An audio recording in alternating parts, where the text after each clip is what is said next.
20 years ago, my brother saved my daughter's life. That same year, he took a piece of our father's land and 20 years of my name in this town. And I let him, because I couldn't stand across a table arguing with the man keeping my little girl alive. It took me 2 decades to find a way to make him answer for both without losing what was left of the family in the process. This is that story, and I want to tell it straight because I've spent enough years telling it crooked, even to myself. My name is Harold Kovacs. Everyone calls me Hal. I'm 58, and for 31 years I kept a lighthouse running on the coast of Maine. Solitary work, the kind that teaches you to trust your own hands and check every system twice and not much else. I never once let the light go dark on my watch. I let a lot of other things go dark instead. My father built that station into what it was. In his last 2 years, his memory started slipping. Small things, which drawer the keys went in, whether he'd already eaten. My brother Walter, who lived closer, took over the day-to-day. When Dad died, Walter brought me a settlement a paralegal friend of his had drawn up. Nothing filed with the county, nothing a court ever saw. It gave him the house and a narrow strip of shorefront land next to it that Dad had bought for almost nothing decades back. Tucked inside it was a notarized memorandum, supposedly recording something Dad had told the paralegal and a witness a few months before he died, laying out that exact split in his own words. I remember it feeling strange that Dad had never mentioned any of that to me. I didn't push on it, because that same month I had a much bigger fire burning in my own kitchen. Katie was 12, and that spring she got sick in a way our town doctor couldn't touch. It meant driving her 2 states over to specialists, appointments that ran for months with no clean end date, at a cost a lighthouse keeper's salary was never built to carry. I was drowning before I understood what I was drowning in. Walter paid for it. Quietly, month after month, no bill sent, no conditions spoken out loud. Katie knew, even as a kid, that Uncle Walter was the reason she kept seeing doctors instead of running out of options. We all knew it. It was never a secret in this family. What none of us said out loud was what it was doing to me, signing away a strip of land I half suspected wasn't split fairly because I couldn't bring myself to fight the man saving my daughter's life in the same season. Something about that memorandum sat wrong with me even as I signed, the way a splinter sits wrong before you've decided it's worth digging out.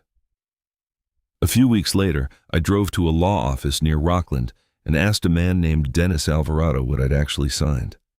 He told me the settlement itself would likely hold as a private deal between 2 grown men, whatever came before it.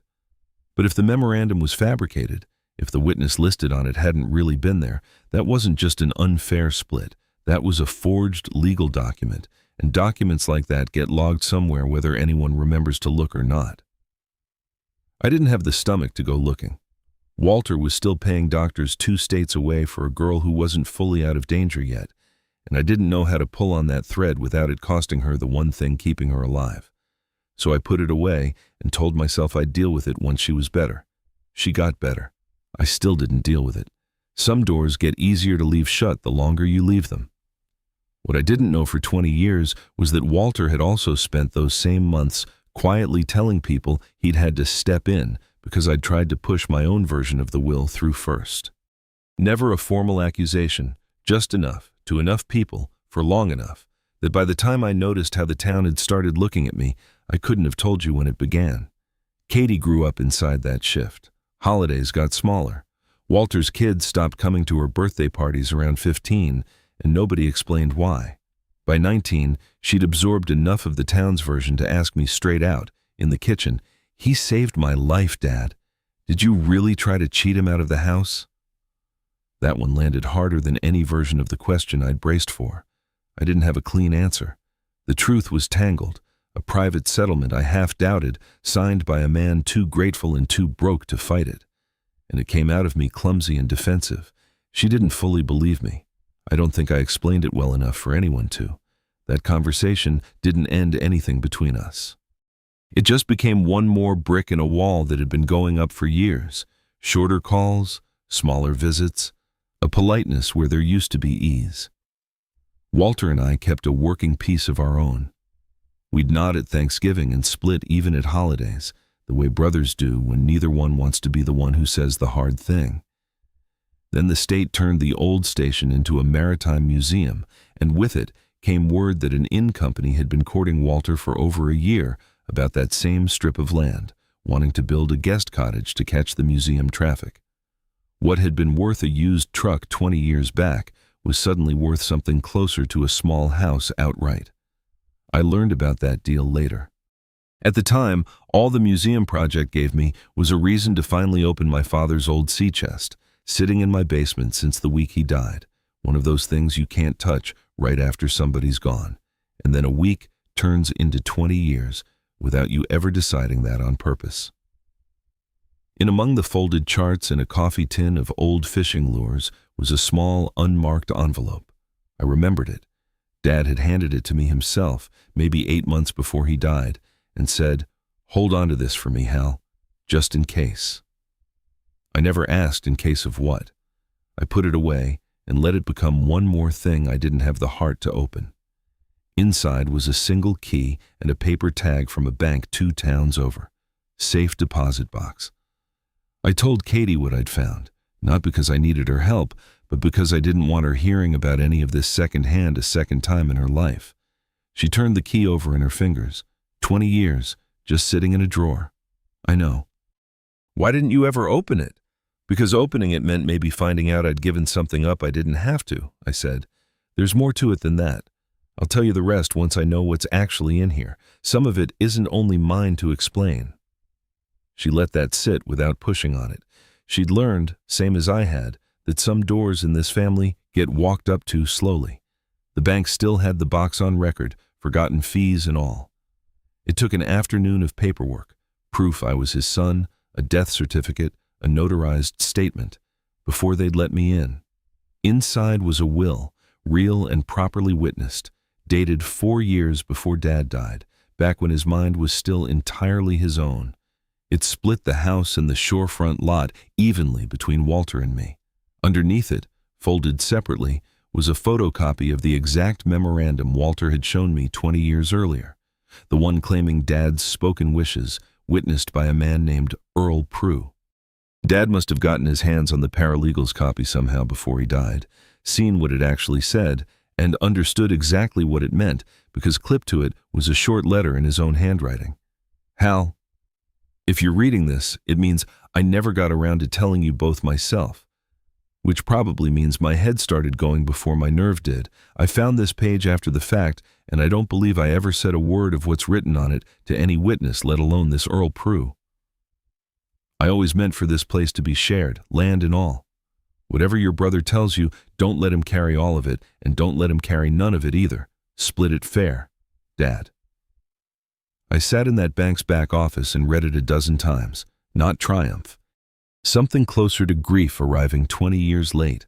My father had caught the forgery himself, in whatever clarity he had left, and tried to leave me the one piece of paper that would have changed everything. And I'd let it sit in a drawer out of a fear that had stopped making sense years before I stopped feeling it.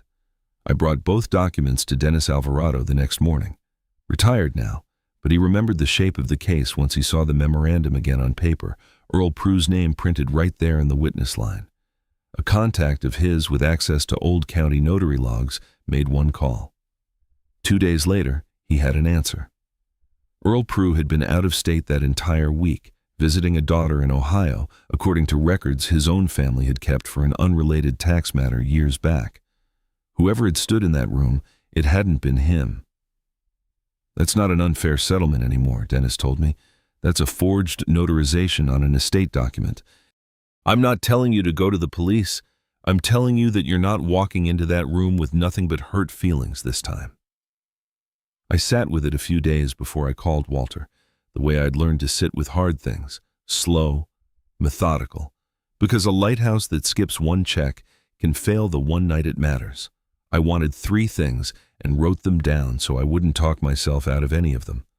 Bought out of my half of that land at what the inn deal actually valued it at, not what it was worth 20 years ago.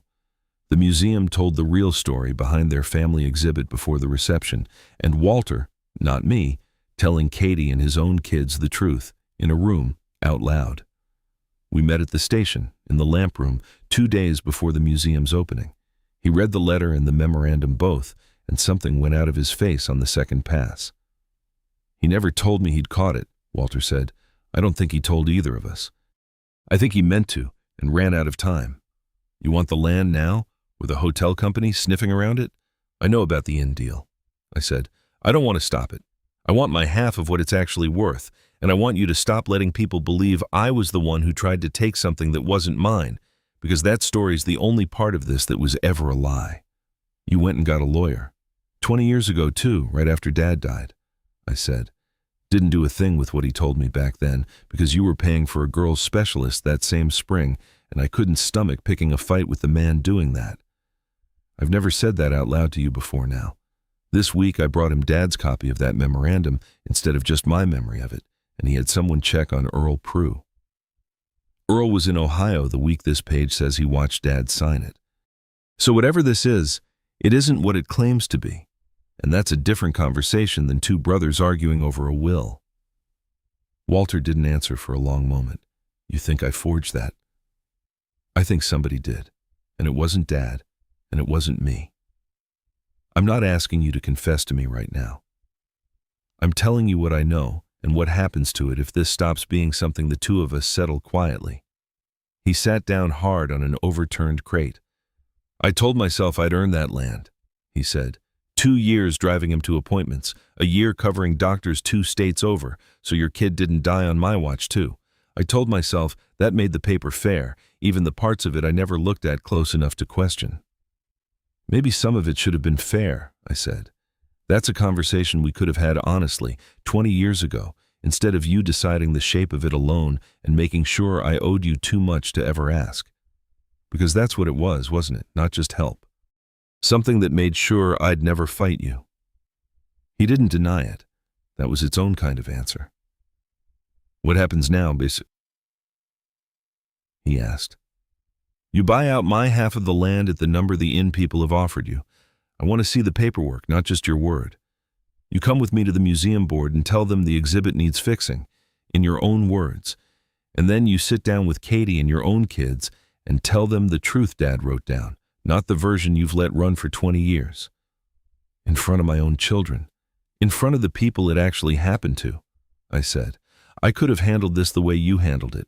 Quiet paper. A story that runs on its own. I'm choosing not to. That's the difference between us right now." He didn't answer for a long time. Then, quiet. "Katie's gonna hate me. Maybe. That's not mine to fix for you." He left the lamp room without agreeing to anything. I didn't hear from him for a day and a half. I found out later he'd gone straight to his own lawyer, the one who'd handled the inn negotiations, and been told close to what Dennis had told me, that a forged notarization wasn't something a good reputation and a slow news cycle could simply outlast. He called the second evening, not to argue, just to ask if the offer still stood. I told him it did. He asked if the number could be smaller and the rest stay the same. I told him no. Not because I needed the money badly, but because talking that number down would mean agreeing there'd been something fair about him setting it alone in the first place. He was quiet a while, then said, "Fine," in the flat way he says things he's already decided not to fight twice. He wrote the check 2 days later, backed by the appraisal the inn company had already run, not a small number, the kind that changes what a man's 60s look like. He came with me to the museum board that same afternoon. They amended the donor credit before the doors opened, listing both of us, with a line about our father's original will, which the director said belonged in the historical record regardless of what it cost either of us. Walter stood next to me while she read it back and didn't argue the wording, though some of it clearly cost him to hear. He came to the reception after all. He didn't say much, and neither did I, but people noticed we were speaking to each other, and a few old-timers who'd known our father asked, quietly, what had changed. What changed more than the money or the plaque was the following Sunday, when Walter drove out with his 2 grown kids and asked if Katie could come too. I gave them the porch and stayed inside. That felt like the one part of this that wasn't mine to referee. Katie came in after and sat at my kitchen table a long while before she said anything. "He told us everything," she said. "The land, the forged page. 20 years of letting people believe the wrong thing about you. Her voice had an edge I hadn't braced for. He also said something else, that he made sure you'd never come after him by making sure you needed him too much to try. That's what all that help was partly for. He said it like it cost him to say it, and I still don't know what to do with hearing my uncle admit he bought my father's silence with my own hospital bills. I didn't know that's what it was. Not for certain, not for years, I said. I only ever suspected it. That's almost worse, she said. You suspected it, and you let me grow up thinking you were just the uncle we didn't see as much, instead of telling me there was something rotten under all of it. You let me be angry at the wrong person for half my life because you were too scared to say the right one out loud. She wasn't finished. You're angry at Walter for staying quiet to protect himself. You did the same thing for 20 years, Dad. He's a coward for the reason he says, and you're one for the reason you never said. I didn't have a clean defense for that, so I didn't reach for one. You're not wrong. I've had a long time to make peace with the first year of it. I've got no good excuse for the other 19. She sat with that a while, still simmering, not ready yet to let it go soft. We didn't fix it that night at the kitchen table. It took a few more weeks and a few more hard conversations before either of us could say much about it without an edge in our voice. Katie and I went out to the station one evening after the museum had settled into its regular hours.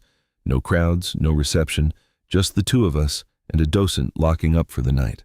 The old Fresnel lens sat behind its glass case, turning slow, catching the last of the light. I'm still angry some days, she said, both at him and at you. I don't think that's going away fast. I don't expect it to, I said. I'm not asking you to be finished being angry just because I finally did something about it. I let you carry the wrong version of this family for a lot longer than you should have had to, and being sorry now doesn't buy that time back. No, she said, it doesn't. She was quiet a moment, watching the light turn. But at least now there's an actual thing to be angry about, instead of a quiet, nobody would explain. That's fair, I said. I don't want to hand you my worst habit on top of everything else, though. If something's sitting shut in a drawer of yours someday, and you've got no good reason left to leave it there, open it before it costs you 20 years instead of 1. She didn't smile. Not yet. But she didn't leave either. We stood there a while longer, watching the lens turn behind the glass, not proving anything to anyone, not making up for 20 years in a single evening, just standing close enough, finally, to watch it do the one thing it had always been built to do. 20 years taught Hal one thing worth keeping. Silence doesn't protect the people you love. It just buys time for the wrong story to grow roots. If you've ever kept a door closed because opening it felt scarier than living without an answer, maybe this one hit close to home. If it did, drop a comment and tell me which brother you'd have been in his shoes. And if you want more stories about the secrets families keep quiet for far too long, hit subscribe. There's another one way.